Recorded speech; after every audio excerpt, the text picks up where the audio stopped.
Wow, must have had a stagger bell build up that.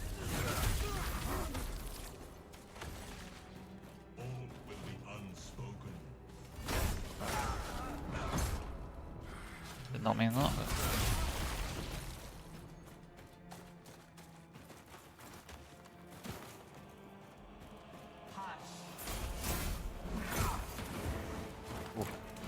I swear, like, because I'm near the edge there, it's like the game's like, oh yeah, we'll make it go further there. Oh, hang on.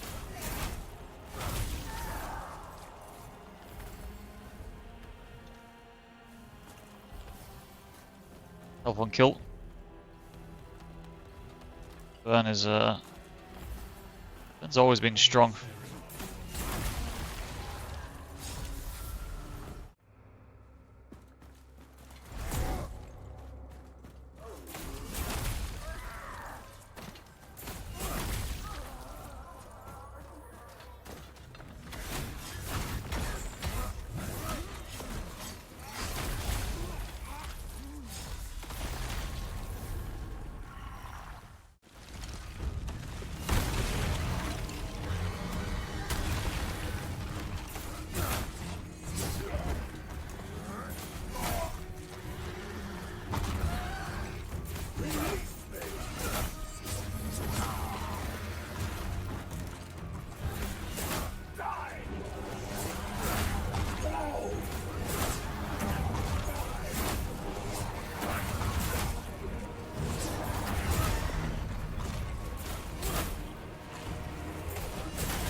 Oh! Missed out on a lot of damage there.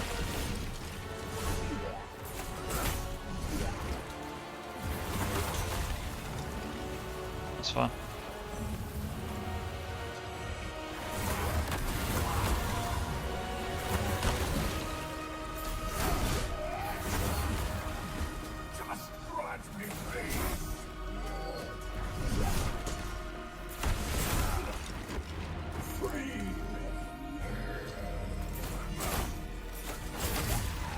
Not today, son. Yeah, that's the lifesteal right there in the bleed. I knew he was bleeding, so I knew I could trade there. It showed just how good it was, but yeah. First run, first attempt, I kind of took a lot of risks. And yeah, the lifesteal's just so good with the slam attack. You just... yeah, you can play super aggressive, it's really strong. Yeah, so... I mean, it's turned out crazy strong, this. It's probably a top 3 melee build. They've got the Electro Spin, the Butcher Bleed build, and then this one as well, which is also using Bleed. But even without Bleed, it wouldn't, you know, it'd still be a top 3. I think they're the top 3 in terms of DPS with melees I've done. This one is really up there, and the main reason I kind of did it is because I just like the style of it with the armor. Looks like a pretty cool sort of build, but I really like these sword animations, how quick they were looking, and I thought if I speed them up, look how quick they are. You know, for a two-hander to attack that quick, it's very quick. But then what I recently kind of discovered is how good the slams are as well. These are really good, the charged attacks, and they do like 2k damage sometimes. You see on the Echo Knight, they do like 1.7, 1.8-ish. You know, if you get a few of these off, that's like, you know, over 3k damage and you're out again, you know, if you can get 2 off. So even just getting 1 insignificant damage, you get out. And because you're hitting so hard, if you just bleed an enemy, so the Echo Knight's pretty much bleeding most of the time. If I hit him, I'm getting like over half my health back. So you can see sometimes I'm really close and I know I'm risking it, but I go in just to trade with him because he's bleeding. So I hit him, he hits me, but he doesn't do enough damage to kill me because I've just took too much life off, back from him. So Bleed is amazing for this, for that reason. You can just keep trading with bosses, you can just keep being super aggressive. So if you like two-handed builds that feel a bit faster, but you can be super aggressive with it, and just, you know, you still got to pay attention, trade at the right times, but you can just keep doing this for enemies. and just keep going. But you've got to be careful not to one-hit things. So this is the Divine Scimitar, this, by the way. You've got to be careful if you one-hit something, you're not going to bleed it. So sometimes I do swipe then slam on lighter enemies. On large enemies in the second phase of the Crucible, you can just slam straight away and just do 2. But yeah, most of the time slash, a bit like what you do with the Talwar bleed, the Butcher bleed I did. Quick slash just to do a weak hit so you don't kill them, and then slam to get the lifesteal on the gloves here. So I did get very lucky, I got 2 I think on bleed here, so which is why it's working so well I think. But I've only got the low tier gems in for a focus here, so this could get a lot better. I've still got to upgrade the armor pen by quite a bit, and a few other bits, so there's still a lot of damage missing. Not a crazy amount, but a good amount of damage still. I've got 2 in attack speed on here, so you've got attack speed in the weapon with the durability doubled up. So that's why these attacks are so quick. Now, I think these attacks are really good when you got loads of enemies surrounding you, loads of light enemies. So you see in the Crucible run there, there's a few enemies around me. I start spamming this, moving around, maybe a dodge roll in there as well. But because you're doing so many hits, you get a lot of stamina back. So that's why that's really good against multiple enemies around like that. If you have 3 or 4 enemies and you start doing a charged attack, it can work. But if you don't one-hit one of them, you're kind of static for a bit. You've got to be careful. So that's why I think sometimes this is better, because you're hitting everything. Lifesteal is guaranteed to apply, but if you go around doing this, you're not going to get lifesteal, and you might be vulnerable. You'll only get the health on kill. Definitely get health on kill, by the way. Definitely do this as a purple. I did this as a blue before with no health on kill, and I was facing problems where if I was killing something too quick, because I'm doing too much damage, I was having to use food a bit in between fights, so health on kill, definitely get it. I got very, very good rolls here. So 2 in attack speed, 2 on durability, so crazy attack speed. I got, I think, did they all land in crit chance? Yeah, so that's gone to 15%, which is crazy, obviously. And you had the 25 here, and so let's say 30 here, plus that, 45% already, without including the gem. I got 2 in crit chance here, so that's like 55 without including the gem. 57. So 57%, and then you plus 30% of them, so let's just say another, we're getting towards 70% crit chance is what I worked out basically. So 70% crit chance with 40 plus by, so like 55% extra damage on a crit. But the big thing I think this is doing a lot of damage with is because it's got physical damage again. So I've got, and the armor pen as well. Physical damage everywhere, and armor pen everywhere. So you could actually swap this armor pen out for charged attack damage, and it might do more damage with a charged attack. I think it will. However, I do think it's better as an all-rounder. Having that option to do these attacks is very handy sometimes. Like I said, different scenarios, multiple enemies around you, you want to be doing this just to keep getting those quick slashes that don't one-hit stuff, applies the bleed. And then all of your hits are just giving you lifesteal, and you get crazy lifesteal. And also very efficient on stamina if you're hitting things as well, so... if you don't hit things when you're using this, you will run out of stamina quite quick. So you've got to make sure you're kind of well surrounded when you do it. Just keep following them. And obviously, charged attacks are very efficient on stamina though, so you can't really go wrong. As long as you pick off enemies that are spaced out, you're not going to have many problems. I think on bosses, slam attacks just are the way to go. It's just easy, quick damage. Don't mess about on a boss that's hitting hard. There might be times where you want to do this if they're down to something. It might be more DPS if you do this and you hit every hit, potentially.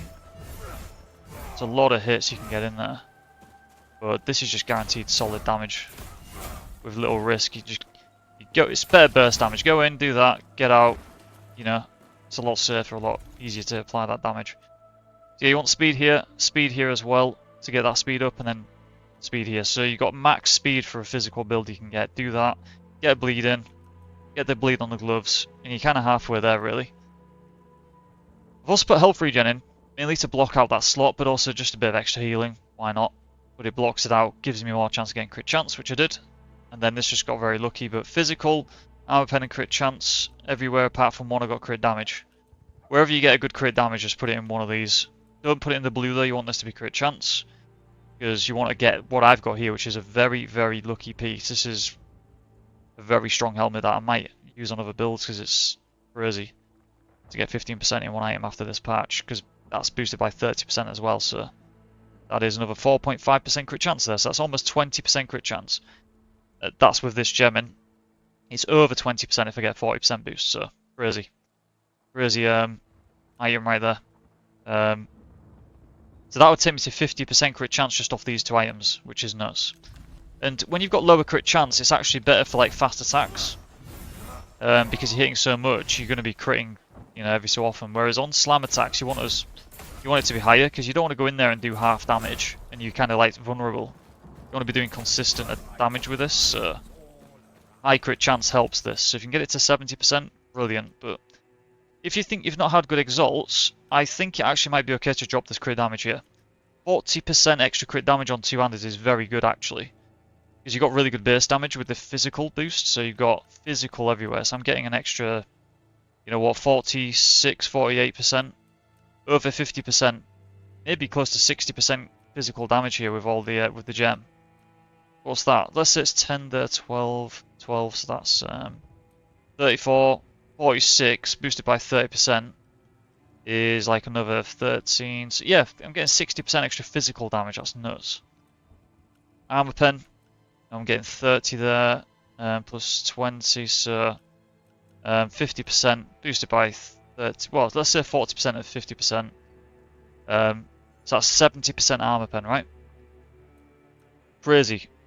Crazy base damage numbers. And I think that's the thing. Physical damage is really, really strong this patch because it didn't get nerfed too much at all, actually, with the recent patch. But I do think it's a fair trade-off. Freeze can constantly CC enemies. Lightning has crazy attack speed and move speed. Fire has insane crit chance on the gloves, and burn if you want to include that as well. And Plague has the insane healing effect. So there are benefits to all of them, and some people think physical's too strong. I don't think it is. I just think if you want to go all out damage, physical is very, very strong right now.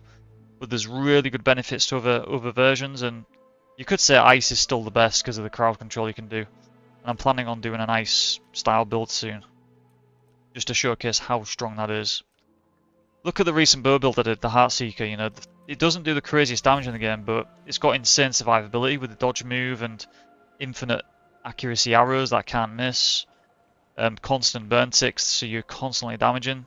So there's different benefits to different builds, but with this one, insane fun, I really like the style of it. Gone for like a barbarian sort of tribal look with it, and yeah, it's been super fun. So I can see myself using this one a lot as well. And PvP, with this lifesteal and this damage, could be pretty good. I mean, the health regen's going to be handy. I think in PvP, health regen's good. So it could be pretty good. But that's it for this one. Pretty simple. In terms of the gear, need to do the stats obviously, but get to 270, 260 health at least, I think. It'll survive one hit with that. Put a lot into damage. I've got 18 to damage. Stamina is 97 because I've got the bed buff, and I feel like I've got something else. That's a lot, isn't it? 97 is a lot, I don't know. Oh, I've got 19 points in here to be fair, but I did want to put a lot in because it's quite expensive to use, so yeah, try and get to 100 stamina. It gives you more back on this ring as well, so you know, better return on this as well. I think 90 plus would work, but high 90s makes it feel nice to use. I've got good stamina regen because I've got stamina regen in the chest, and also durability here with durable on the facet. You could double up on the stamina regen with the durable in the facet and the pants as well, but I don't think it's necessary. Just go full send damage and it's crazy. Also, this brings the stamina cost down, obviously, so that helps. Getting stamina back here helps as well. But what I would say is if you are going for pure slam attacks, you might want to put the damage ring in here, the glass cannon ring, and drop this one. If you just want to run around and do this, you could put the damage ring in, because I've got 46% physical resist. It'll probably go down to like 28 or something. High 20s, 27. Yes, you're going to be a bit of a glass cannon, but you're going to do insane damage if you put 20% in here. And maybe put charged attack damage in here for another 20%. And then, you know, try and get some good crits in the armor pen, which I've got pretty good here. On exalts, sorry, not crits. But that could be a good way to do it if you want to do charged attacks only. You wanted to play like Monster Hunter a bit. And then maybe run the armor ring instead of this. So run the glass cannon ring, then the armor ring here. That could be a good setup. But yeah, getting to high 40s on stamina regen is very, very good. I would highly recommend that. Just so that when you burn out, it's not too long to get back to a decent amount of stamina pretty quick, and then do a couple of slams if you're in trouble and get out again. I think that explains the stats really. Obviously, get into heavy range, don't spend too much here. And to do that, I've got leather helmet, plate body, mesh on the bottom too. So leather helmet, plate body, mesh down here, 16 points. Get to high 90s here, 280 health I would recommend for sure, and then bang 80 points in damage, and you will absolutely stomp. Like I said, I think it's a top 3 melee DPS I've done. I think the Electro Spin is still the best if you have 3 hits. It's crazy damage with those gauntlets. Calls them a gauntlets. I think this and the Bleed Butcher are very close, but I think the Bleed Butcher might be just edge of this potentially because of the Tower charged attacks, the way it works. That's going insane burst damage to be fair. But this is, in terms of lifesteal, probably better than the Talwar. To be honest with you, it seems like pretty close though. Yep, that's it for this video. Appreciate it. And yeah, more builds I still want to do over the next few weeks until I run out, and maybe wait for some future content potentially, and then maybe do some guides. We'll see. But yeah, lots of ideas I still want to do. So yeah, thanks for watching, and there are plenty more builds I'm still working on. So hopefully you will enjoy those as well.